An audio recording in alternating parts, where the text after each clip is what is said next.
స్వయంగా అతని ఇంటికెళ్లి అతని మనుషుల్ని కొట్టింది నేనే, యువర్ ఆనర్. అంటే అతను మాజీ మంత్రి కొడుకుని తెలిసే కొట్టావా? ఆ టైంలో మాజీ మంత్రి అక్కడ లేడు.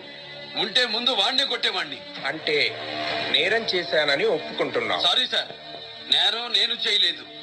నేరం చేసిన వాడికి పనిష్మెంట్ ఇచ్చాను. దానికి కోర్టు ఉంది, పోలీసులు ఉన్నారు సార్. వాళ్ళ డ్యూటీ వాడు చేయలేదు, ఫెయిల్ అయ్యారు. పోలీస్ ఫెయిల్ అయితే నువ్వు ఎంటర్ అయిపోతావా?